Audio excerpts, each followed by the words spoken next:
Que lo que mi gente, my name is Den River, and in today's video we're going to go over 10 places where you can park as a van lifer. There are rules and guidelines that you should always abide by no matter where you are. They're just simple humanitarian things that anybody with common sense can figure out. Things like don't leave trash behind. You always want to be clean. Never stay at one spot for more than one night. You also don't want to make noise, or if you have to make noise for whatever reason, keep it at a minimum. Remember that the goal is to be stealthy. You don't want people to know that someone is living in that van. Another thing that it's not necessarily a rule, but it's definitely wise to do. If you're in a location where people are going to be moving a lot, it'd be in your interest to leave early. Wake up 5, 6 o'clock in the morning and go to a different location. This helps with not being noticed. But without further ado, here are my top 10 places. My personal favorite spot to park in is 24-hour gyms. I have a Planet Fitness membership.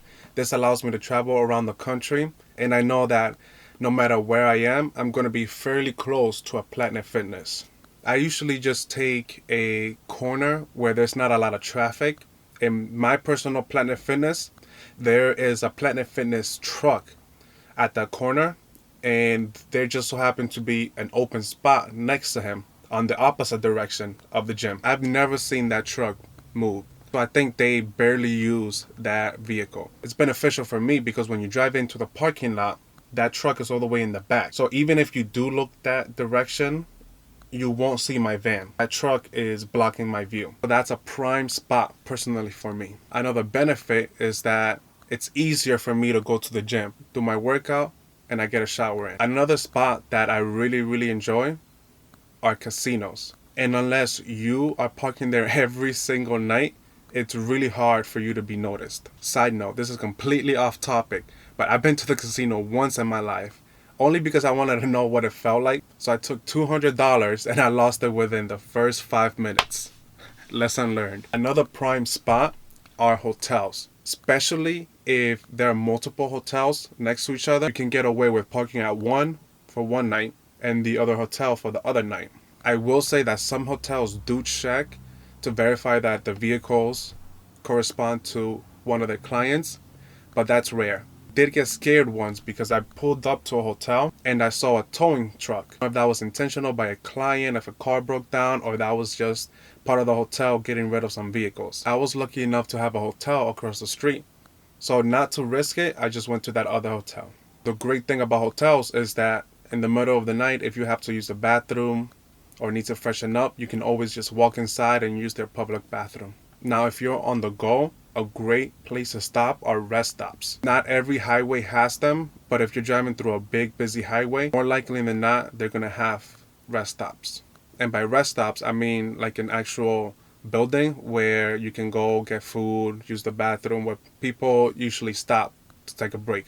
I personally don't like to stop in those small rest areas where it's like for trucks. I just don't feel safe. It's a little bit creepy at night. But because rest areas are popular, people won't really be looking to see if somebody's staying there overnight.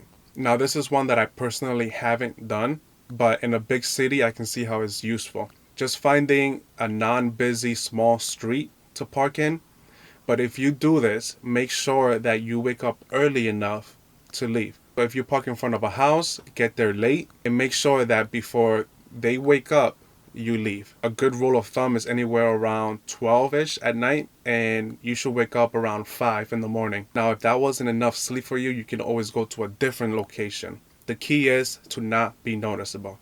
If someone parks in your street, you won't think about it much. But if someone has been parked in your street for 12 hours, you're going to notice and you're going to give mind to it. Another one that I've personally done are businesses. In the location that I just happen to be in right now, there's an insurance company only closed on Sundays. From Saturday to Sunday, I can park there with no problem. I need to park there within the week. I just need to make sure that I leave before workers and clients get there. A good rule of thumb again is just 5, 6 o'clock in the morning because most businesses don't open that early. 24-hour restaurants are also a good place to park. I personally don't like this one. I just feel like usually people have the same schedule throughout the week. and they will notice you quicker than any other. But that's just me. Some 24-hour restaurants include IHOP, Denny's, Waffle House. This one is similar to number 4, which was rest stops and highways, but this one is gas stations. I remember when I traveled to Canada and I made a stop at the gas station, and there were a lot of open places to park in. Now, I didn't stay there the night, but I knew that that was an option if I needed to. And sometimes they even have restaurants attached to the gas station, so if you're hungry, you can have freshly made food. Residential areas are a bit tricky because some of them require you to have an ID to get in. Parking spots will be assigned to residencies, so if you decide to go to one of these residencies, just make sure that your parking spot is not assigned to any building or apartments. Now, last but not least, national and public parks. As long as you're not doing anything crazy, you should be okay and don't have to worry about people calling the cops. Those are my top 10 places to park as a van lifer. Just remember that no matter where you park, like I've stated before, don't stay for more than one night. Be clean, don't make a lot of noise, and your goal should always be to be stealthy. With that, I'm calling it a night. If you guys like what you see, like, comment, share, and subscribe. And until the next video, adios.